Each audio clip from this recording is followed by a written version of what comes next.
नमस्कार दोस्तों, मैं आपका दोस्त दीपक मुटरेजा। चुनाव बिल्कुल नज़दीक आ चुका है। 25 तारीख को हरियाणा के अंदर चुनाव है। 10 लोकसभा सीट को लेकर के लोग अपने मत का प्रयोग करेंगे। अगर हम भिवानी महेंद्रगढ़ की बात करें तो भिवानी महेंद्रगढ़ लोकसभा के कोऑर्डिनेटर प्रदीप गुलिया जी आज हमारे साथ हैं। उनसे हम भिवानी महेंद्रगढ़ लोकसभा का हालचाल जानेंगे कि आखिरकार क्या हाल भिवानी महेंद्रगढ़ लोकसभा का है, ताकि आप लोगों को अंदाजा लग सके कि क्या हालात है। दूसरी बात आपको मैं प्रदीप गुलिया जी के बारे में बताना चाहूंगा। प्रदीप गुलिया जी कांग्रेस पार्टी से काफी लंबे समय से जुड़े हुए हैं और यूथ के जिला अध्यक्ष भी रह चुके हैं। बात की जाए जनरल सेक्रेटरी की तो जनरल सेक्रेटरी यूथ भी प्रदीप गुलिया जी रह चुके हैं। प्रदीप जी, आपका बहुत बहुत स्वागत है हमारे चैनल में। सर, क्या कहेंगे? पहला जो सवाल मेरा यही है, कोऑर्डिनेटर आपको बनाया गया है भिवानी महेंद्रगढ़ लोकसभा का, क्या हालात आप मानते हैं? दीपक जी, भिवानी महेंद्रगढ़ का जो चुनाव और खासकर मैं बात करूं जो हमारे प्रत्याशी राव दान सिंह, इतना बेहतरीन कैंडिडेट कांग्रेस पार्टी ने दिया है कि मैं आज आपके सामने पूरे विश्वास से कह सकता हूं कि राव दान सिंह जी जीत रहे हैं। जीत हार का फैसला तो जनता ने करना है प्रदीप जी। आप कैसे कह सकते हैं कि जीत रहे हैं? कुछ क्या आपके पास ऐसी चीज है, प्रैक्टिकल चीज में क्या कहेंगे आप कि राव दान सिंह जी जीत रहे हैं? किस हिस्से में जीत रहे हैं? क्योंकि आपकी पार्टी के अंदर भीतरघात जो है वो भी दिखाई दे रहा है। 2 दिन पहले किरण चौधरी जी ने जिस प्रकार से बयान दिए, उन बयानों के भी अर्थ जो है वो लोग निकाल रहे हैं। क्या आप कैसे निकालोगे उस अर्थों को? देखो भाई साहब, मैं जो ये कह रहा हूँ ना आपको कि राव दान सिंह जीतेंगे, ये प्रदीप गुलिया नहीं कह रहा, ये जनता की जो आवाज, क्योंकि हम जनता में रहते हैं, जो लोगों का रुझान देखते हैं, गांव में जो प्रोग्राम हुए, शहर में जो प्रोग्राम हो रहे हैं, तो जो लोग भीड़ उमड़ उमड़ के आ रही है ना, अपना आप पता चल जाता है भाई साहब। 2019 में हमारा चुनाव था, हमें एजेंट भी नहीं मिले थे बूथ पे, माहौल अलग था, देश राष्ट्र के नाम पे, राष्ट्रभक्ति के नाम पे लोगों को बरगलाया गया। लेकिन आज आप देखो, आज सिचुएशन बदल चुकी है। बेहतरीन कैंडिडेट पार्टी ने दे दिया है। भिवानी का जन्मा हुआ, भिवानी में महेंद्रगढ़ गांव इनका, वेस्ट कॉलेज में पढ़े, भिवानी की गलियों में घूमे, भिवानी के जो भिवानी नहीं तुसाम आसपास के एरिया जितने भी ना, एक एक लोगों से जुड़ा हुआ है राव दान सिंह का, ये उनके लिए प्लस पॉइंट है। दूसरा, बीजेपी की जो नाकामियां रही है ना, वो भाई साहब लोगों के सामने आ चुकी है। आप बात करें कि हमारे सांसद बीजेपी के धर्मवीर जी, जो लगातार 2 योजना से सांसद है, एक भी उपलब्धि बता दें? वो तो कह रहे मैं हैट्रिक मारूंगा। नहीं, हैट्रिक मार दे भाई साहब, कैसे हैट्रिक मार देंगे आप बताओ? आप 10 साल सांसद रहे हो, आप काम तो बताएं, आपने क्या कराया है? भिवानी में कोई भी आप बड़ा प्रोजेक्ट बता दो जो आप सांसद रहते हुए लेके आए हो। नहीं भाई साहब, ऐसे नहीं। लोग समझ चुके हैं, आज लोगों के बीच में बातें चलती हैं, समझदार पढ़े लिखे लोग, आज गरीब लोग जो मध्य वर्गीय परिवार है, आज आप देखो महंगाई ने उनका क्या हाल कर दिया है। तो भाई साहब, ये जो काट की हांडी ये बार बार नहीं चढ़ती। 2014 में मोदी जी ने बहुत झूठे झूठे वादे करे, ये दूंगा वो दूंगा, 15 लाख दूंगा, नौकरी दूंगा, 2 करोड़, कुछ नहीं दिया। उसके बाद जब 19 का चुनाव आया ना, तो ये जो पुलवामा हमला हुआ, उसके बाद पूरे देश में ऐसा माहौल बन गया। मुझे कहते हुए कोई गुरेज नहीं है आपके सामने। मीडिया ने भी एक तरफा, अब भी मीडिया एक तरफा चल रही है, खासकर बड़े बड़े चैनल जो इलेक्ट्रॉनिक मीडिया के हैं, वो आज भी ऐसे बर्ताव कर रहे हैं कि जैसे वो बिल्कुल जैसे मोदी जी ने अपनी टीम छोड़ रखी है, और जो वो लिख के देते हैं ना वो बोलते हैं। अब 23 तारीख को फिर से मोदी जी आ रहे हैं, दादरी अपने महेंद्रगढ़ जिले के अंदर आ रहे हैं। भिवानी महेंद्रगढ़ सीट को हॉट सीट बना दिया गया है।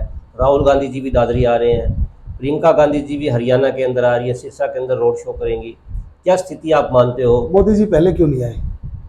मोदी जी पिछले चुनाव में क्यों नहीं आए यहाँ? पिछले चुनाव में राहुल गांधी जी तो आए थे ना। नहीं, प्रभाव क्या पड़ा? नहीं, मोदी जी क्यों नहीं आए? अब क्यों आ रहे हैं? पता चल गया भाई साहब कि भिवानी महेंद्रगढ़ सीट कांग्रेस की जोड़ी में जा रही है। अब 22 तारीख को राहुल गांधी जी आ रहे। चलो, वो तो अब राजनेता है, पूरे देश में जाते हैं, लोकतंत्र है, वोट तो मांगेंगे।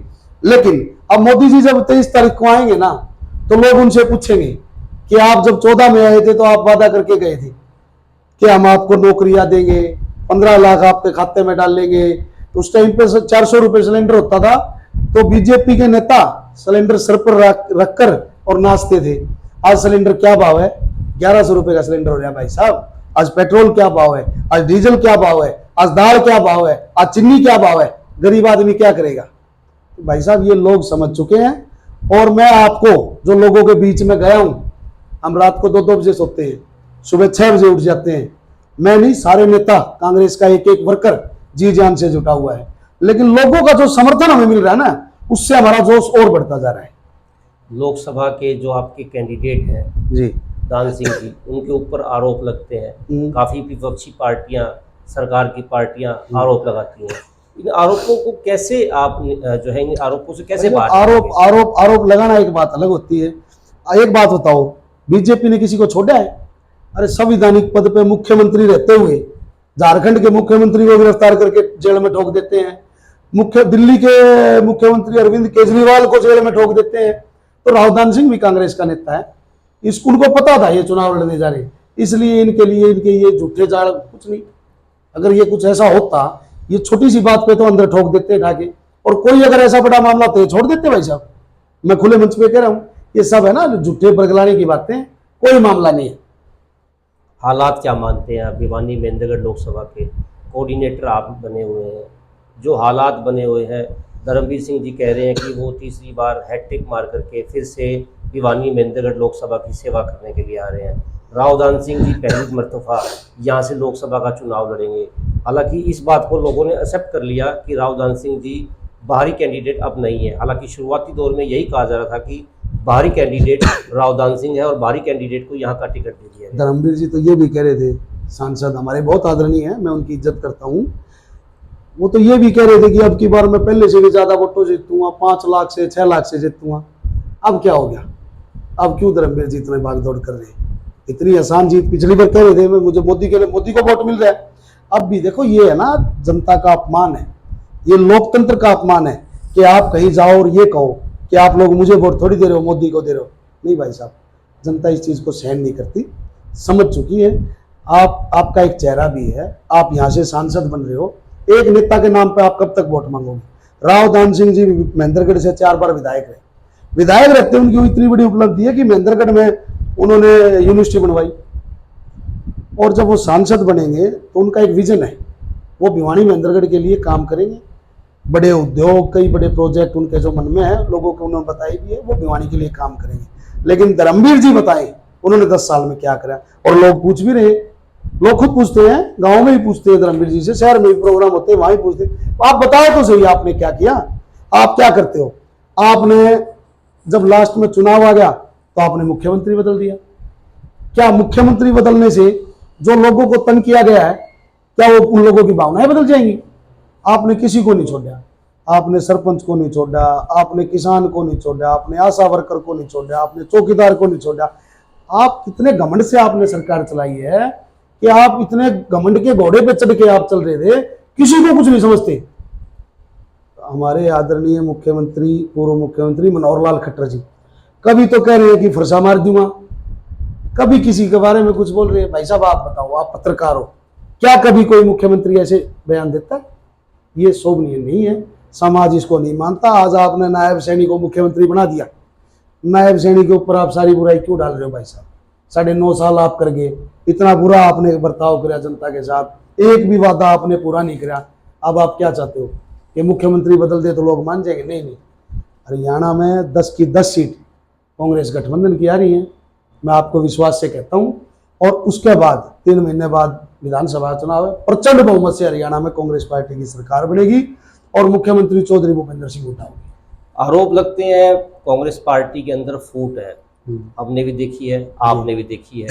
2 दिन पहले जो बयान दिए गए थे कांग्रेस पार्टी की एक बड़ी लीडर ने, और बहुत तरीके से बयान दिए कि मुझे पूछा ही नहीं जा रहा, मैं फ़ोन मिला रही हूँ, मेरे फ़ोनों को दान सिंह जी उठा ही नहीं रहे, जबकि तोशाम विधानसभा से 4 बार वो एमएलए रह चुकी हैं।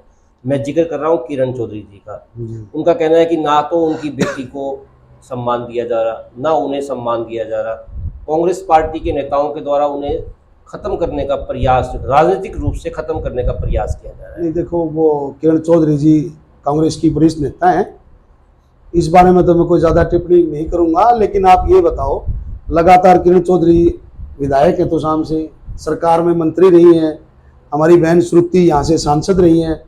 अब पार्टी ने सर्वे के आधार पर टिकट दिया है और रावदान सिंह को पार्टी ने माना है कि अच्छा कैंडिडेट हो सकता है, तो सभी मिलकर उसकी मदद कर रहे हैं। अब किरण चौधरी जी का फोन किसने नहीं उठ पाया, चुनाव में क्या होता है, ये बात मैं नहीं कह सकता। ये बात तो देखो किरण चौधरी जी बताएं या रावदान सिंह जी बताएंगे। लेकिन मैं रावदान सिंह जी के बिहार पे एक बात आपको कह सकता हूं कि बिल्कुल वो, आप खुद बताओ भाई साहब, कोई भी चुनाव, चाहे पार्षद का चुनाव, उसमें भी आप एक एक वोट के लिए हम अपील करते हैं लोगों से, मिलते भी हैं। इतने बड़े चुनाव में कोई किसी को इग्नोर नहीं करता। मैं इस बात को नहीं मानता कि राव दान सिंह जी ने इतनी बड़ी नेता किरण चौधरी के फोन नहीं उठाए होंगे, नहीं, ये बात नहीं है। क्या मानते हैं आप, इसके अंदर भी राजनीति है? ऐसा अब राजनीति है या नहीं है ये तो एक अलग विषय है, लेकिन पार्टी का जो आदेश आ गया वो सर्वोपरि होना चाहिए और सभी कांग्रेस वर्कर को एकजुट होकर सभी कांग्रेस नेताओं को कांग्रेस के पक्ष में प्रचार भी करना चाहिए और वोट भी डलवाने चाहिए। चौधरी बंसीलाल, जो कि यहाँ से बंसीलाल का गढ़ माना जाता है भिवानी को, चौधरी बंसीलाल की पोती हैं श्रुति चौधरी जी, उनको टिकट नहीं मिला।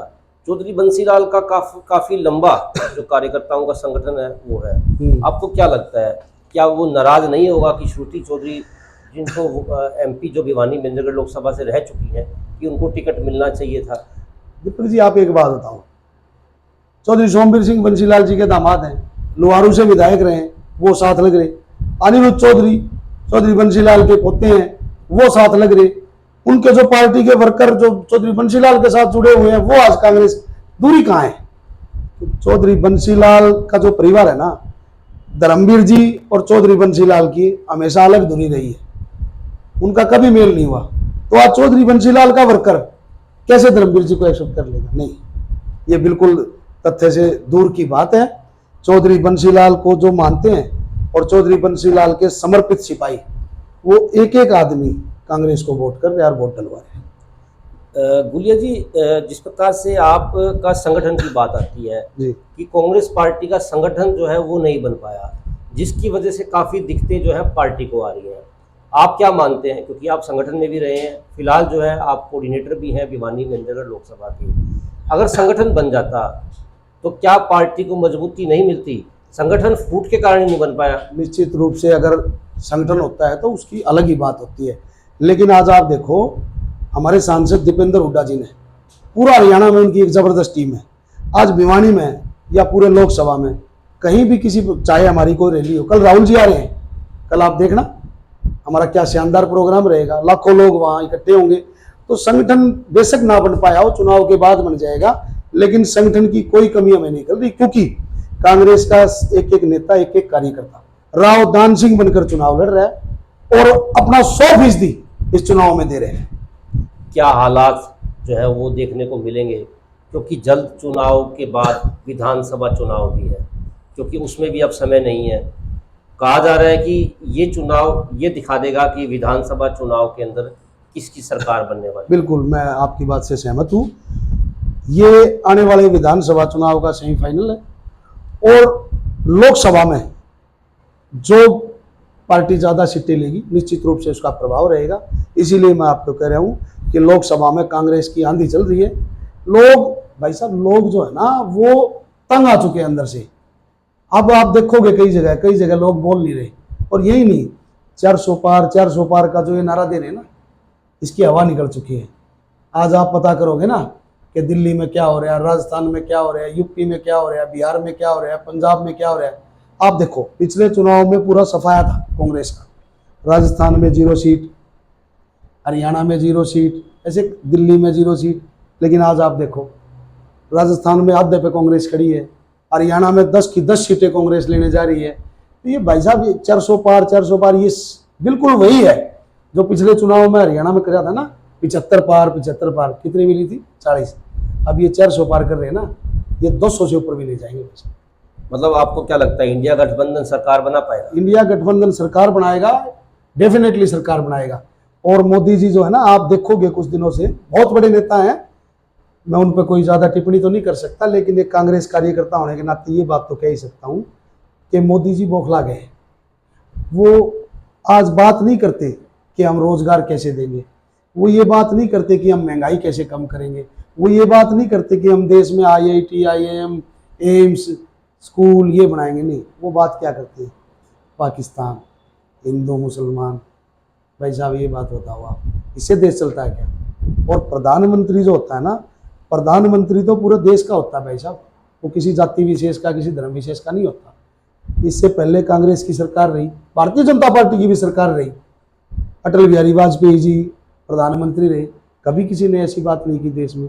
जिस सतर पे आज मोदी जी उतर के आए ना, एक पढ़ा लिखा आदमी कोई भी सुनेगा ना, वो देख के ये कहता है कि नहीं, ये प्रधानमंत्री जी का स्तर नहीं है कि वो इस लेवल पे आके बात कर रहे हैं। कहा जाता है कि बीजेपी पार्टी ने ईमानदारी से सरकार चलाई, नौकरियां दी युवाओं को, बिना खर्ची और बिना पर्ची की नौकरियां दी। हाँ। आरोप लगते हैं कांग्रेस पार्टी के ऊपर कि उस समय जो नौकरियां लगती थी उसमें कहीं ना कहीं धन बल का प्रयोग किया जाता था। आप जैसे या बात की जाए जमीनों की, आप जैसे आरोप लगते पत्रकार हैं। दीपक जी हमारी दिखा देते हैं। मुझे पता है आज ये मेरी एडिट नहीं होगी जो मैं बोलूंगा। आप पढ़े लिखे ग्रेजुएट, बीएससी कर रखी है, बीकॉम कर रखी है, एमकॉम कर रखी है, उन बच्चों को आप लगाते हो चपरासी। और भाई साहब जब एसडीओ की पोस्ट निकलती है ना, तो 80 पोस्ट में से 78 बच्चे बाहर के। ये कौन सी पर्ची खर्ची हुई भाई? बाहर के 78 एसडीओ कैसे लग गए? एचपीएससी जो नौकरियां भर्तियां करता है उसमें करोड़ों रुपए पकड़े जाते हैं। वो किस चीज के थे भाई? मुख्यमंत्री जवाब क्यों नहीं देते? हमारे नेता चौधरी भूपेंद्र सिंह हुड्डा, हमारे सांसद दीपेंद्र हुड्डा जी, हमारे प्रत्याशी राव दान सिंह जी हर मंच पर यह बात उठाते हैं कि भाई आप ये पर्ची खर्ची की बात करते हो, ये बदनाम करने की बात, आप जवाब दो ना। आपने ये एसटीओ लगाए, ये 78 क्यों है बाहर के, और कहां से पर्ची आई थी इसकी? अमित शाह से, गुजरात से थे, वहां मोदी जी की पर्ची आई, अमित शाह की पर्ची आई, या किसकी पर्ची आई? इस बात का जवाब बीजेपी वालों को देना चाहिए। और विकास की बात पर आकर आप चुनाव लड़े। आप भाई साहब क्या करवाया भिवानी में, मैं आपको बताता हूं।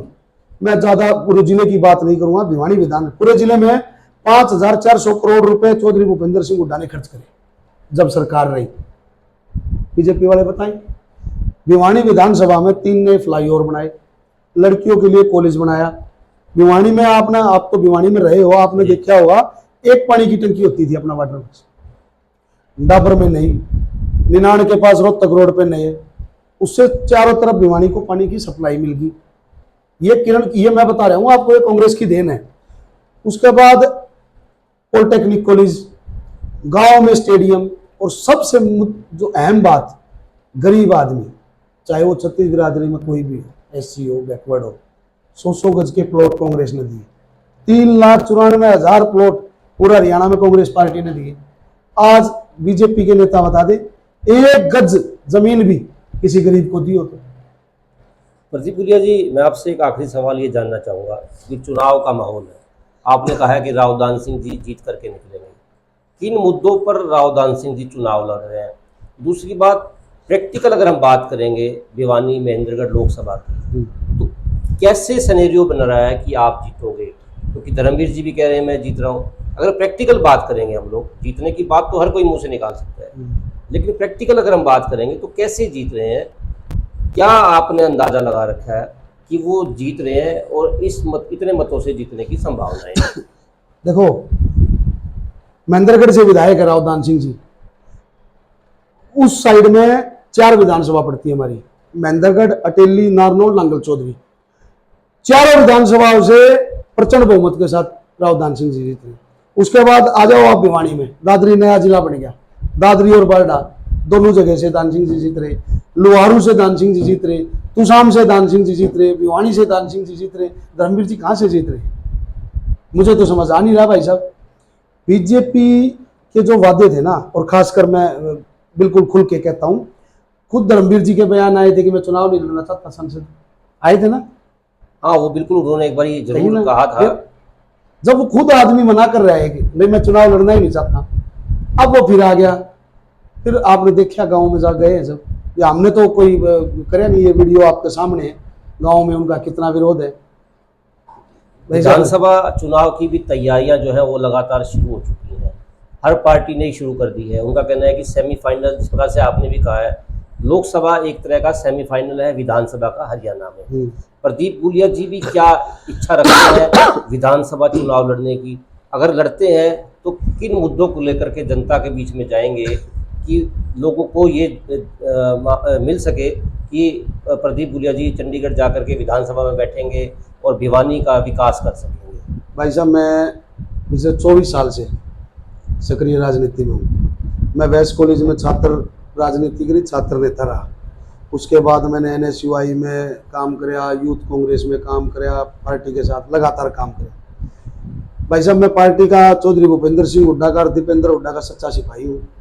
ईमानदारी से अपना काम करता हूँ। जहां मेरी ड्यूटी लगाई जाती है वहां मैं अपना काम करता हूँ। रही चुनाव की बात, वो पार्टी तय करेगी, हुड्डा साहब तय करेंगे।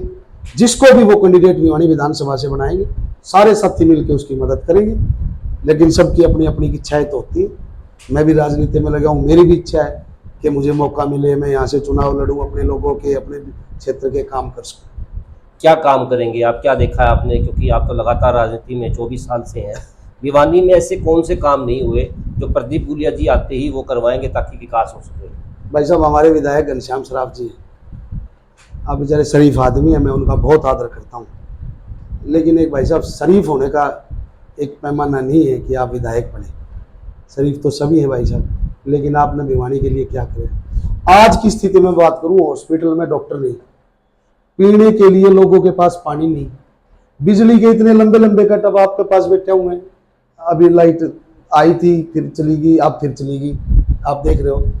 भाई साहब इतनी प्रचंड गर्मी पड़ रही है, आप पानी लोगों को नहीं दे रहे, आप सीवरेज की व्यवस्था लोगों की नहीं कर पा रहे, साफ सफाई की व्यवस्था शहर में नहीं है, लाइटें शहर में नहीं है। लाइट, मैं डोर टू डोर प्रोग्राम कर रहा था, कई वार्डों में मैंने कराया है। भाई साहब गलियों में आप जा नहीं सकते, रात लाइट भी नहीं लगा रखी नगर परिषद में। तो भाई साहब क्या चाहिए लोगों को, क्या चाहिए? स्वास्थ्य की सेवाएं अच्छी मिल जाए, सड़कें जहाँ से आप जाते हैं वो अच्छी मिल जाए, पीने के लिए पानी मिल जाए, बिजली, स्वास्थ्य, शिक्षा, ये अहम मुद्दे होते हैं। इस पर कहीं भी विधायक जी ध्यान नहीं दे रहे।